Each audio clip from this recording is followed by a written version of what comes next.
के तमाम ही कार्यकारी सदस्य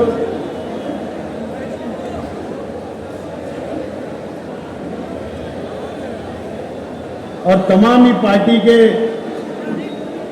मंच पे तशरीफ फरमा जिम्मेदारान, मेरे सामने तशरीफ फरमा भाई, तमाम ही लोगों से मेरी गुजारिश है जरा साइलेंस हो जाइए, बैठ जाइए थोड़ा, आप साइलेंस हो जाइए। अब इसके बाद मेरी लास्ट तकरीर है, उसके बाद प्रोग्राम खत्म होगा। आप आपस में बात ना करें, और खास तौर पर वो साइड में जो खड़े हुए लोग इत्मीनान से बैठ जाइए।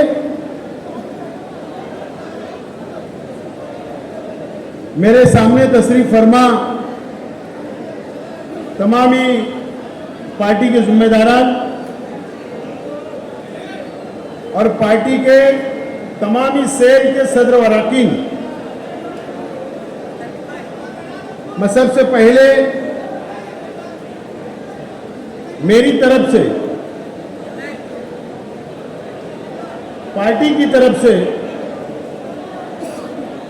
आज father body, youth body, minority cell, social media cell, ऐसे तमाम ही बॉडी के अंदर जिन लोगों को आज ओहदा दिया गया, जिन लोगों को पार्टी की जिम्मेदारी दी गई, ऐसे तमाम ही साथियों को मैं मुबारकबाद पेश करता हूं। और साथ ही साथ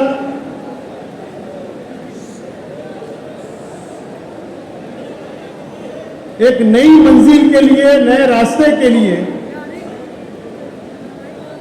आप लोगों के लिए नए ख्वाहिशात पेश करता हूं और उम्मीद करता हूं। भाई साहब, आवाज बहुत आ रही, मेरी बार बार बात सुनिए, नहीं तो मेरी तकरीर में यही रोक देता हूं, यही हम बात को खत्म करते। मुबारकबाद तो मिल गई, मैं एक बात हूं, आपस में बात ना करें। इस उम्मीद के साथ कि आप मालेगांव शहर में आप जिस पार्टी का आज आपको जिम्मेदारी दी गई, जिस पार्टी का ओहदा आपको दिया गया, वो हिंदुस्तान की तारीख में यह हमारा मस्जिद और मीनारों का शहर और यह हमारा तारीखी शहर में हमारी पार्टी की पहली जिम्मेदारी आप लोगों को दी जा रही है। इस उम्मीद के साथ कि इंशाअल्लाह आप लोग के ऊपर जो जिम्मेदारी दी जा रही है, एक बहुत बड़ी जिम्मेदारी दी जा रही है। आप इसको मामूली ना समझें। अगर आपने ये जिम्मेदारी निभाई, शहर के अंदर पार्टी को मजबूत किया, तो हिंदुस्तान की तारीख में आने वाले म्युनिसिपल कॉरपोरेशन के चुनाव में इस्लाम पार्टी का मेयर बैठेगा और हिंदुस्तान की तारीख लिखी जाएगी। ये जिम्मेदारी आज हम सब आप लोगों को दे रहे हैं और हमने दिया।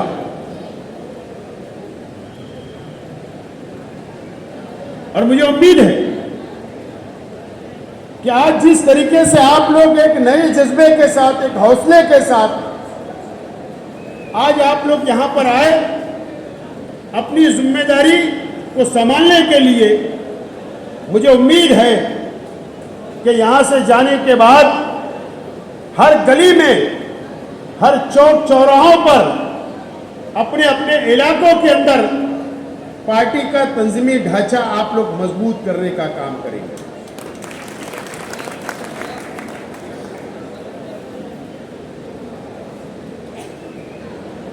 यहां पर कई लोगों को हमने ओहदे दिए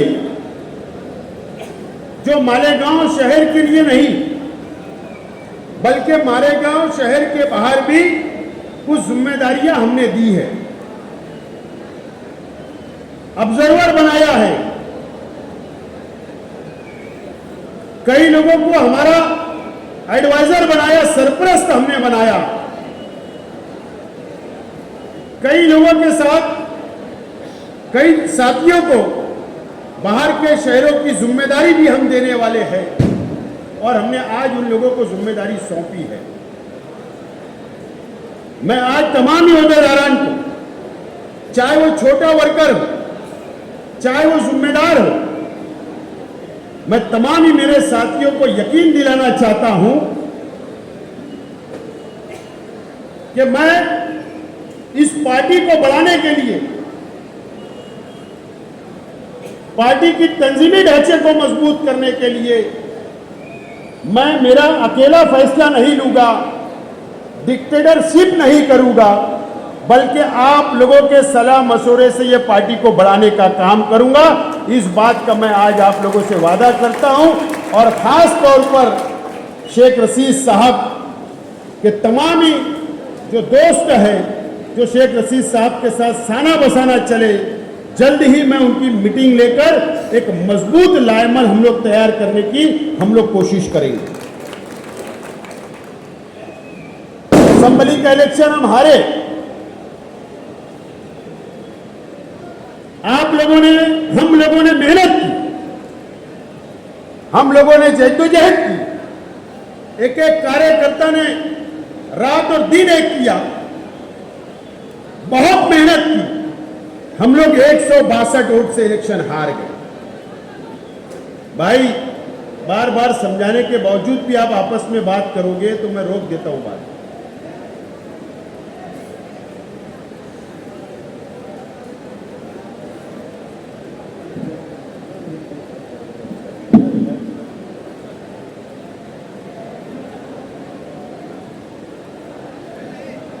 मुझे बहुत अहम बात करना है। हिदायतुल्लाह साहब को लेके जाओ।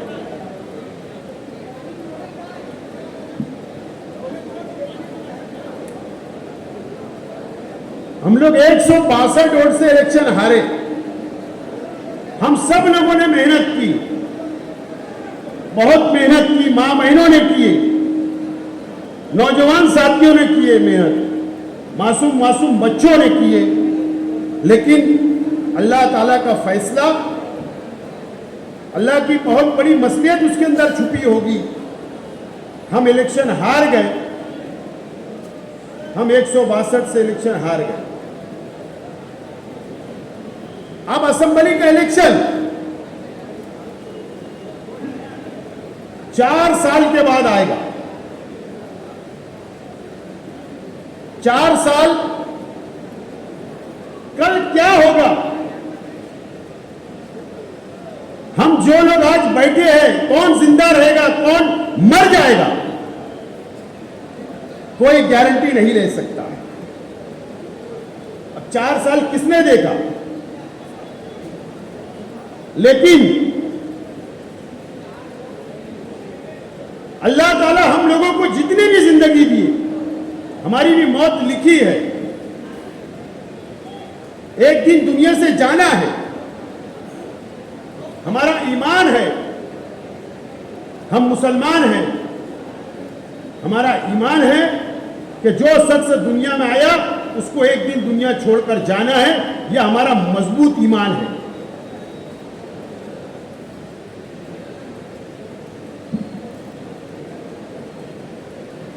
मालेगांव शहर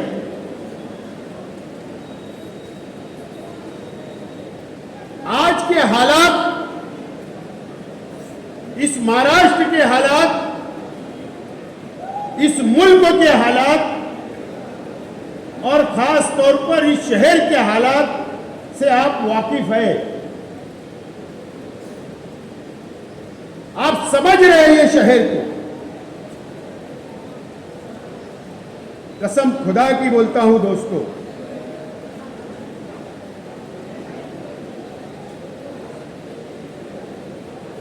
अगर मेरा जाति मुफाद अगर मुझे प्यारा है, अगर मैंने चाह लिया कि मेरे जाति मुफाद के लिए, मेरी जात के लिए मुझे सियासत करना है, तो मैं आज चाहूंगा ये पार्टी का झंडा उतार लूंगा, दूसरी पार्टी का झंडा लगा लूंगा और मैं मेरे लिए मेरा मुफाद हासिल कर सकता, कोई बड़ा ओहदा ले सकता हूं।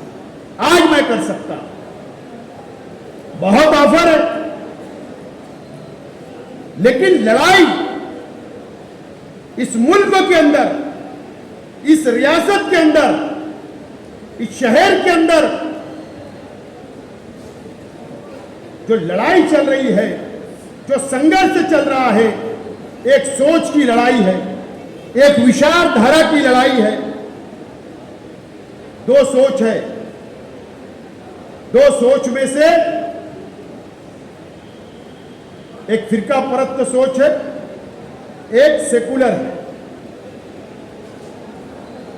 फैसला करना है कि कौन सी सोच के साथ रहना है, या फिरका परस्तों के साथ या सेकुलर पार्टियों के साथ या सेकुलर सोच के साथ रहना, यह फैसला करना है। मैंने फैसला किया, मैंने फैसला किया कि मैं सरकारी पार्टी के साथ नहीं रहूंगा।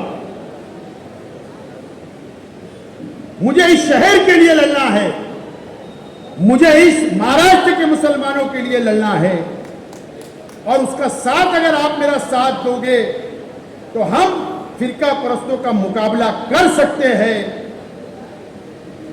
यह सोच लेकर आज आपको बाहर जाना है, यह सोच लेकर बाहर जाना है। क्या हुआ मुझको बताइए आप, क्या हुआ इस मालेगांव शहर के अंदर 31 तारीख को क्या हुआ? एक फैसला आता है, साध्वी प्रज्ञा सिंह ठाकुर, कर्नल पुरोहित, उसके तमाम ही साथी बाइज्जत बरी हो जाते हैं। कोर्ट का फैसला आ जाता,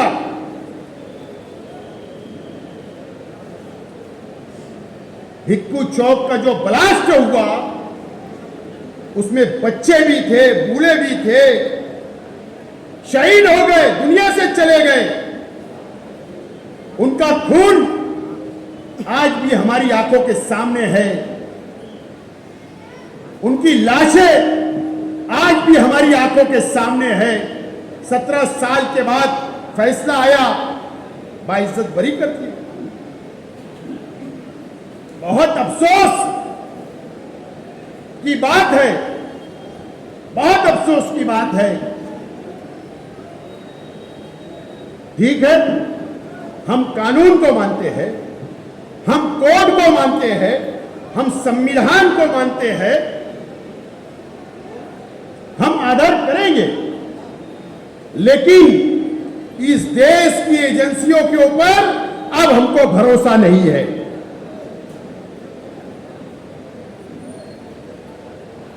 एजेंसियों ने जो केस लड़ना चाहिए था हाई कोर्ट, मोकोका कोर्ट के अंदर साध्वी और कर्नल पुरोहित को फांसी पे लटकाने की लिए केस लड़ना चाहिए था, मालेगांव शहर की आवाम को इंसाफ मिलना चाहिए था, लेकिन वो इंसाफ नहीं मिला, इंसाफ नहीं मिला। सिर्फ ये हुआ कि मेरे जैसे सब शहर में बहुत सारे सियासी लोग हैं, अखबारात के अंदर बयान छप गया, यूट्यूब के ऊपर बयान आ गया, उसके बाद वक्त तो गुजर गया ना, हो गया 8-10 दिन चला गया। क्या वजह है कि इंसाफ के लिए कोई लड़ने के लिए तैयार नहीं है, सरकार के खिलाफ कोई बोलने के लिए तैयार नहीं है, एजेंसियों के खिलाफ लड़ने के लिए कोई तैयार नहीं है। हम ये नहीं बोलते कि एजेंसी गलत करती है, लेकिन कुछ ऑफिसर होते हैं, जिस तरीके से केस को लड़ा गया, सबूत मिटाए गए, हमको आज भी शक है कि सरकार के दबाव के अंदर सबूत को मिटाए गए और हमारे साथ नाइंसाफी हुई। याद होगा, आज ये मेरे मीडिया के तमाम ही साथी यहां मौजूद है, तमाम ही मेरे साथी मौजूद हैं।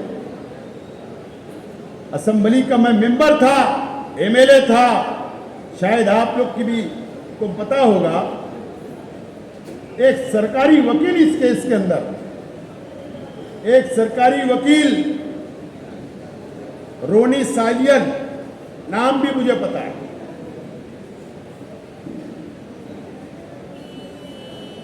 सरकारी वकील जो हमको इंसाफ दिलाने के लिए केस लड़ रही थी, वो सरकारी वकील रोनी सालियन ने इस्तीफा दे दिया और ये बयान दिया था कि सरकार का मुझ पर दबाव आ रहा है, दबाव आ रहा है इस केस से हटने के लिए। और उस वक्त मैं एमएलए था, उस वक्त महाराष्ट्र की असेंबली का इजलास चल रहा था और उस वक्त असेंबली के अंदर खड़ा रहकर मैंने आवाज उठाई कि मालेगांव भिक्खू चौक बम ब्लास्ट में साध्वी प्रिया सिंह ठाकुर, कर्नल पुरोहित का जो केस चल रहा, सरकारी वकील पर दबाव डाला जा रहा है, इस तरीके का आवाज उठाने का काम किया। लेकिन अफसोस कि इस मालेगांव शहर की आवाम को इंसाफ नहीं मिला और हमारे दोनों नुमाइंदे आज भी खामोश है और ना उन्होंने कल भी असेंबली में आवाज नहीं उठाई और ना पार्लियामेंट के अंदर भी आवाज नहीं उठी। ये अफसोस और शर्म की बात है। कौन लड़ेगा बताइए मुझे? एक मजदूर जाकर लड़ेगा, एक गरीब जाकर लड़ेगा, एक छोटा मोटा धंधा करने वाला इनसे लड़ेगा? कौन लड़ेगा? ठीक है, मेरे परिवार से कोई शहीद नहीं हुआ, यहां बैठे होंगे उनके परिवार से कोई शहीद नहीं हुआ, लेकिन अगर इंसाफ के लिए हम लोग नहीं लड़े तो याद रखना, इस तरीके से अगर नाइंसाफी हमारे साथ होगी तो कल हमारे अपने परिवार के लोग भी महफूज नहीं रहेंगे। ये बात याद रखना। डरे हुए आप देख लीजिए, 9 या 10 एमएलए है महाराष्ट्र असेंबली के अंदर, 1 या 2 एमएलए को छोड़ दो। मैं तो साफ बोलता हूं कि अबू हसीम आजमी को छोड़ दो, साफ बोलता हूं। मुझे बताओ कौन सा एमएलए मुसलमानों के हिमायत में वहां आवाज उठा रहा है? कौन से एमएलए फिरका परस्ती के खिलाफ आवाज वहां उठा रहा है? बताइए मुझे, सवाल है मेरा।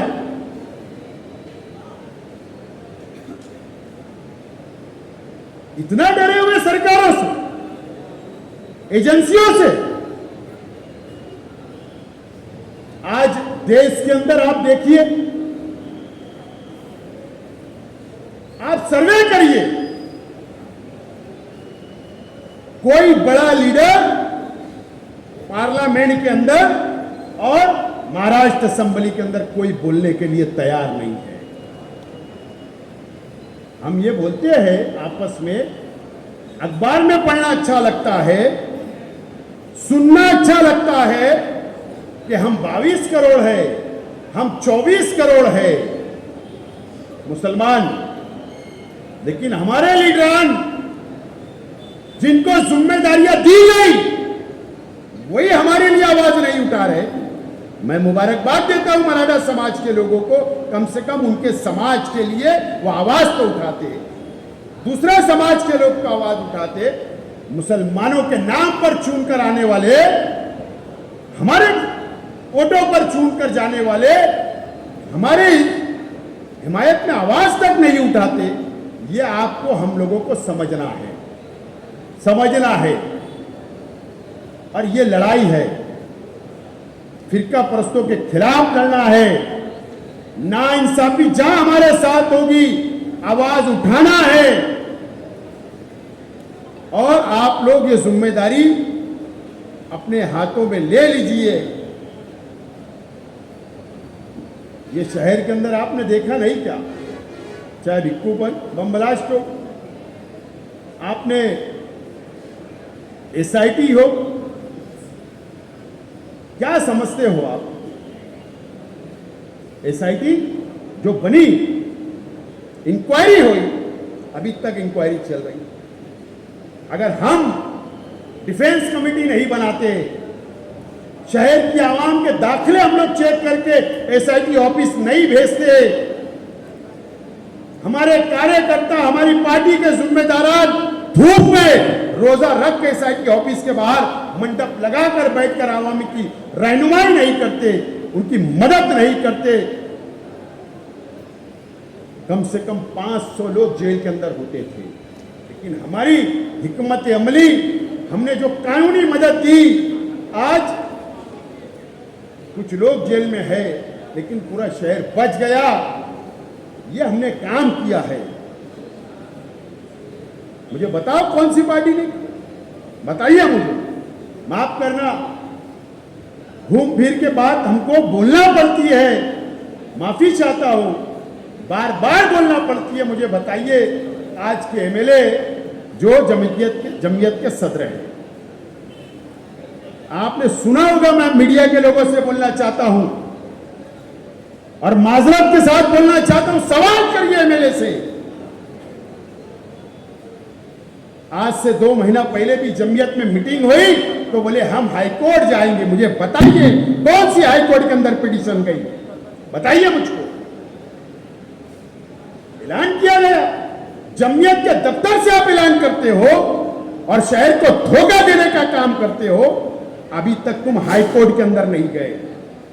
कब तक बयानबाजी, कब तक धोखेबाजी। लेकिन अल्लाह का करम है, हमने कहा, हम आज भी हमारे वकला, हमारा लीगल सेल कोर्ट के अंदर हम लोग लड़ रहे हैं। लेकिन कोई सवाल करने वाला नहीं, कोई पूछने वाला नहीं। ये कब तक चलेगा? कितनी मुसीबतें शहर पे आई, असेंबली में आवाजें उठ रही है, आवाज पे आवाज उठ रही है, कोई जवाब देने वाला नहीं। कब तक ये शहर ये बर्दाश्त करेगा? कब तक आप लोग ये जुल्म सहेंगे?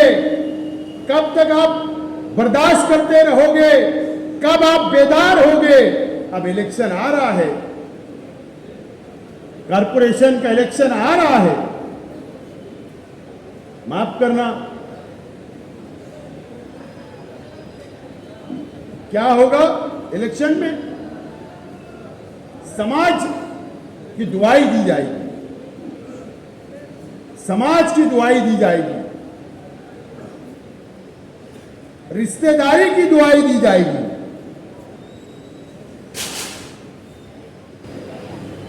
दोस्तों की दुआई दी जाएगी, क्योंकि इलेक्शन आ रहा है।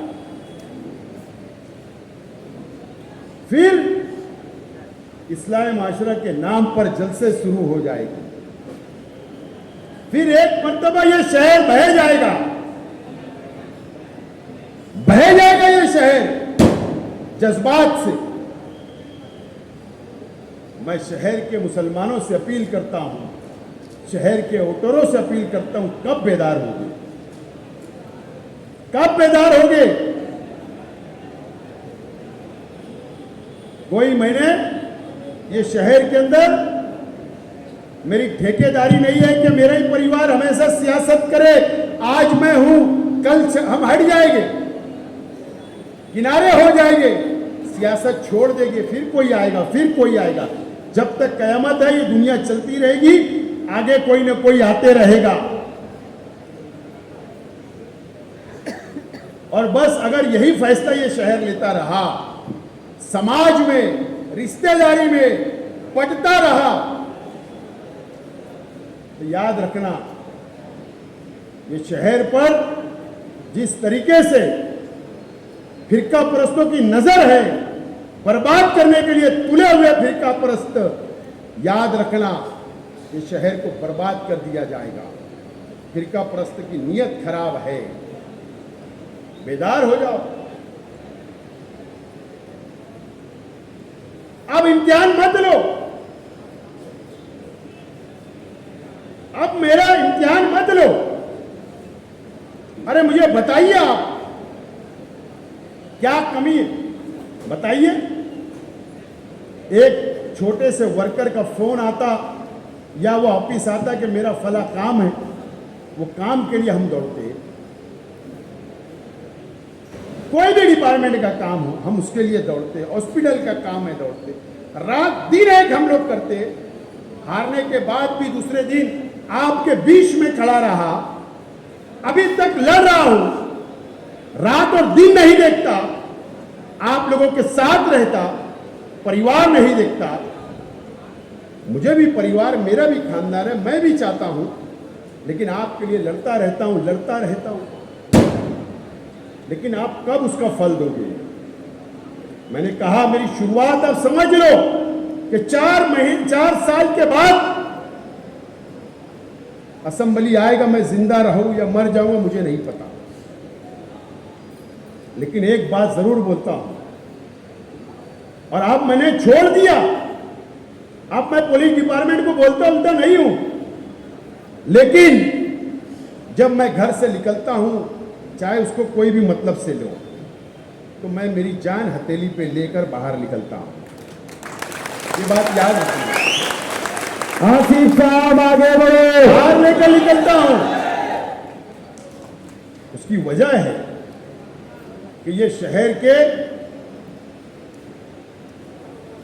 जिन लोगों की सियासत पे नजर खराब है, उनको समझता है कि शेख रशीद साहब का इंतकाल हो गया, शेख खलील साहब का इंतकाल हो गया, अब शेख रशीद परिवार के अंदर सिर्फ एक शख्स बचा है, शेख आसिफ, इसको रास्ते से हटा दो, हमारे रास्ता क्लियर हो जाएगा। मुझे पता है कौन आता बाहर गांव से, कौन यहां रहता, कौन पनाह देता, क्या करता, सब पता है। लेकिन अब मैं थक चुका हूं पुलिस को बोल बोल कर, लेकिन मेरी हिफाजत मैं खुद करता हूं।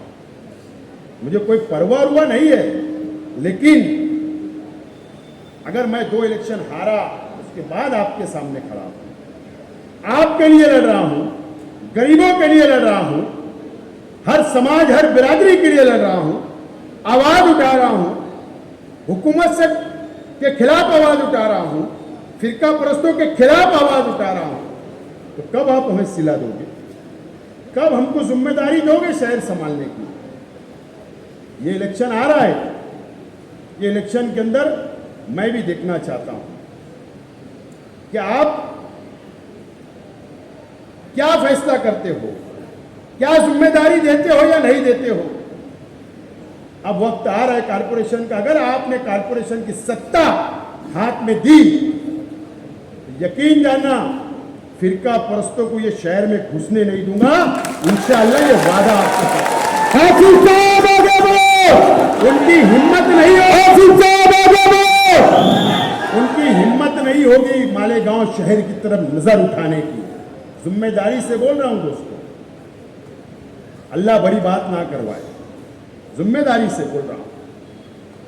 कॉन्फिडेंस है, मुझे मालूम है कि उनको कैसे रोकना, कौन से कानून से रोकना, लेकिन सत्ता चाहिए, सत्ता। एक हाथी सत्ता दो, फुल मेजॉरिटी दो। मैं तो बोलना चाहता हूं, ठीक है, मुझसे इख्तिलाफ हो सकता है, मेरे परिवार से इख्तिलाफ हो सकता है, जरूरी नहीं है कि सबका नजरिया एक हो। अगर 1,10,000 मुझे वोट मिली तो मेरे खिलाफ भी वोट गिरी, मानता हूं। ठीक है, आपने एक मर्तबा मेरे खिलाफ वोट दी, मुझे हरा दिया, लेकिन आपको भी सोचना पड़ेगा, आप भी समझिए, आप भी सोचिए और ईमानदारी से सोचिए, ईमानदारी से फैसला लीजिए कि ये शहर कौन संभाल सकता है, किसमें काबिलियत है, उसके बाद फैसला करिए। लेकिन मौका तो दो।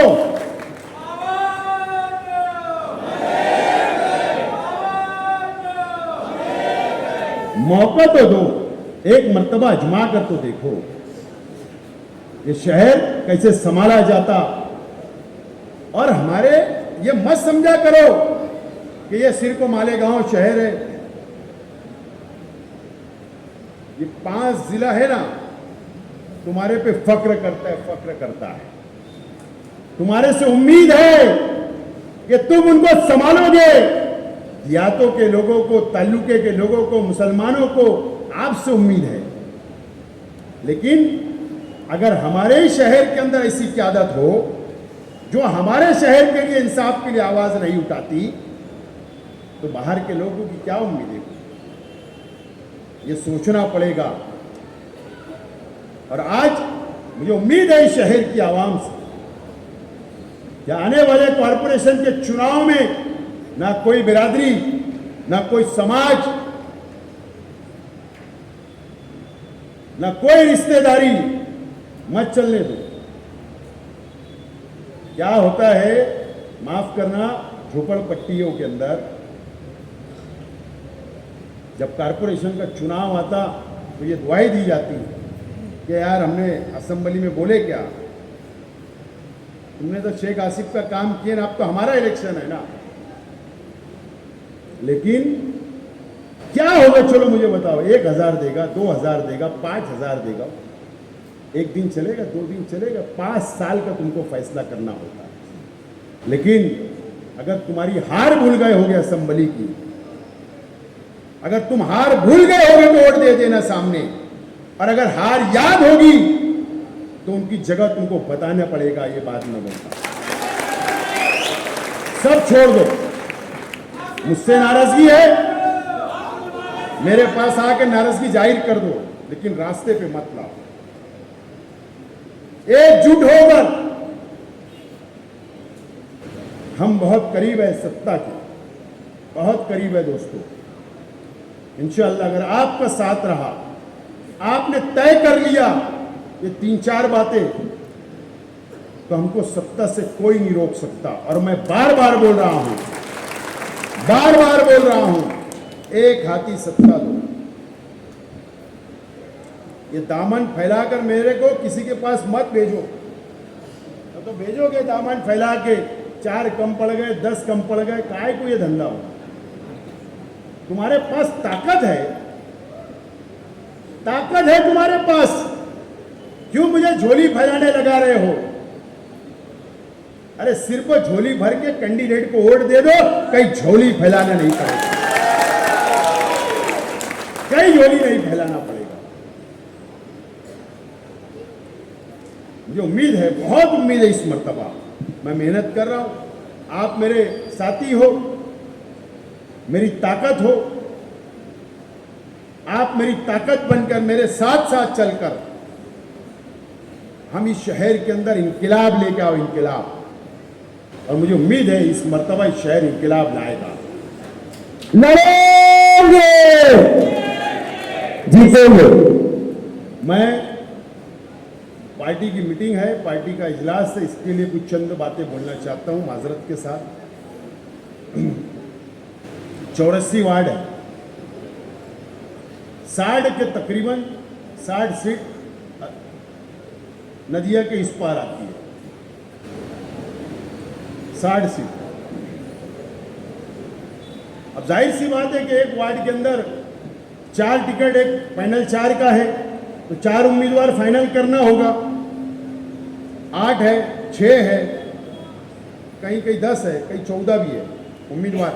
सबकी मानता हूं मैं कि सबका हक है टिकट मांगने का, मांगना चाहिए, लड़ना चाहिए, पार्टी के पास लड़ना चाहिए। लेकिन अगर पार्टी के जिम्मेदार पार्लियामेंट्री बोर्ड जो फैसला कर दे, तो आवाम ने उन्हीं के साथ रहना चाहिए। मैंने कहा ना, बिरादरी नहीं, समाज नहीं, रिश्तेदारी नहीं, पार्टी के फैसले को मानना पड़ेगा, नंबर 1। नंबर 2, अब आधी सीट लेडीज होगी, आधी सीट जेंट्स होगी। एक पैनल में 2 लेडीज 2 जेंट्स, 2 लेडीज 2 जेंट्स। अब अगर सब यही चाहेंगे कि मुझे जेंट्स से टिकट मिले, सब चाहेंगे जेंट्स से, जेंट्स से, जेंट्स से, फिर लेडीज कौन लड़ेगा? तो अगर पार्टी को लगा तो जरूर आप लोगों को बुलाकर बोलेगी पार्टी, यार भाई मैं क्या बोल रहा हूं कि ज़हनी तौर पर तैयार नहीं हो पाते, इलेक्शन करीब आ जाता और तैयार नहीं हो पाते, तो कम से कम ज़हनी तौर पर तैयार भी रहना चाहिए। कोई भी हो, मेरे परिवार का क्यों ना हो, मेरे घर का क्यों ना हो, मैंने भी और मेरे घर वालों ने भी और आप लोगों ने भी ज़हनी तौर पर तैयार रहो कि पार्टी अगर हो सकता है कि मजबूरी है पार्टी की, तो पार्टी लेडीज टिकट भी देंगी, तो उसके लिए भी पार्टी का शुक्रिया अदा करो। जेंट्स से देगी, उसका भी शुक्रिया अदा करो, क्योंकि पैनल इतना अच्छा बनाना है कि हम लोगों को सामने वालों को जगह नहीं देना है, सामने वालों को जगह नहीं देना, नाराजगी ना हो, बैठकर संजीदगी से, जज्बात में नहीं, गुस्से में नहीं, बैठकर बातचीत करें, समझ बूझ के रास्ता निकालने की कोशिश करें।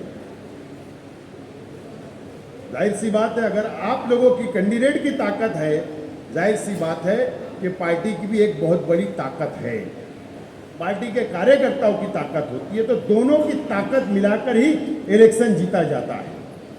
तो ये बात भी जहन साजी होना चाहिए, ये बात को भी हम लोगों को समझना है। कई ओबीसी का 27% आरक्षण रिजर्वेशन सुप्रीम कोर्ट ने पिछले हफ्ते ऐलान कर दिया, अब उसके अंदर ओबीसी भी रहेगा, जेंट्स ओबीसी भी, लेडीज भी, उसमें भी एक मसला खड़ा रहता है।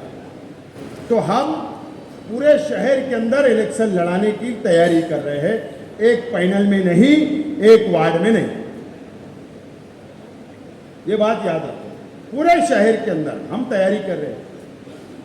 और मैं कभी भी इलेक्शन लड़ता हूं तो मेरी आधी तैयारी बताता हूं, आधी तैयारी बताता नहीं हूं, यहां तक कि मेरे घर वालों को भी मेरी आधी तैयारी का पता नहीं होता। मैंने सियासत के अंदर ये सीखा और किसी को बताता नहीं, मेरा काम चालू रहता है। लेकिन आप लोग देखो, आपका हक होता, अगर मैं इलेक्शन जीत जाता तो मेरे से लड़ के झगड़ के आपकी बात मनवा सकते थे, नाराज हो सकते थे, आपका हक है। लेकिन यार मैं इलेक्शन हार चुका हूं, अगर ये लड़ाई मैं लड़ने की तैयारी कर रहा हूं तो मेरे लिए नहीं, मैं आप लोगों के लिए लड़ रहा हूं, ये बात आपको समझना पड़ेगा। मेरे लिए नहीं लड़ रहा हूं, मेरे लिए नहीं, मैं कारपोरेटरों के लिए, उम्मीदवारों के लिए ये लड़ाई की शुरुआत किया हूं, मेरा वक्त देने की शुरुआत किया हूं, मेहनत कर रहा हूं, जोड़ रहा हूं, तो आपके लिए, आप लोगों के लिए, और ये शहर को संभालना है। ये शहर को अब हम ऐसा नहीं देख सकते, मैं नहीं देख सकता। मैं बहुत करीब से शहर की सियासत को, महाराष्ट्र की सियासत को समझ रहा हूं, आपको नहीं समझ रहा। राहुल गांधी जी ने एक मुद्दा उठाया तो 3-4 दिन पहले, वो बहुत बड़ी बहस है, लेकिन अगर भारतीय जनता पार्टी, आरएसएस अगर ये देश के अंदर राज कर रही, महाराष्ट्र में राज कर रही, तो इसका मतलब बहुत बड़ा घोटाला इस देश के अंदर हुआ है,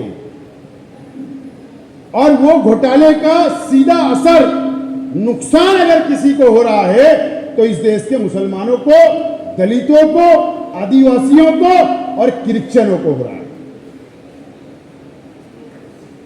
वो घोटाला है, जरूरत पड़ी तो मैं तो लड़ता हूं और लड़ूंगा, लेकिन यकीन जाना दोस्तों, ईमानदारी से मैंने इलेक्शन हमेशा लड़ा, बेईमानी से नहीं, बेईमानी से नहीं। मैं एक बहुत अच्छा वाकया आपको बताता हूं, अगर मेरे अंदर बेईमानी होती तो इलेक्शन का मैंने नॉमिनेशन कर दिया, मीडिया वाले सुनिए मेरी बात, नॉमिनेशन कर दिया और खैबान निसार चौक के ऊपर जलसा था और मैं वहां जा रहा था, मुझे एक फोन आया, बोले आपसे अर्जेंट मिलना है। 2 लोग थे गाड़ी में, फॉर्च्यूनर गाड़ी थी। अब वो नासिक का एक बंदा उसमें था, मैं उसको जानता हूं, नाम से पहचानता हूं। तो मैं बोले चलो ठीक है, कभी ताल्लुक सलाम दुआ रहा मेरा, मैंने कहा मैं किला जा रहा हूँ, आप ना सना ट्रैवल्स के पास आप लोग गाड़ी लेके रुकिए, मैं आता हूँ, रास्ते में 5 मिनट बात कर लूँगा। मैं रिक्शा लगाया, गाड़ी में बैठा, बोले ड्राइवर को बंदे उतार दिया। एक मस्त जरा टाई वे कोट वूट पैंट ऐसा स्मार्ट बनने की कोशिश कर रहा था, और एक आदमी था नासिक का, गाड़ी में बैठे, बोले भाई आपके लिए एक बहुत अच्छा काम लाए हम। मतलब क्या? बोले 6 CR आप हमको दे दो, हम आपको इलेक्शन जिता देंगे, पेटी मैनेज कर देंगे, मशीन मैनेज कर देंगे, हर तीसरा वोट आपको गिरेगा। मैंने कहा कि यार मैं ये इलेक्शन नहीं लड़ता हूं ऐसा, और मुझे ऐसा भरोसा नहीं है।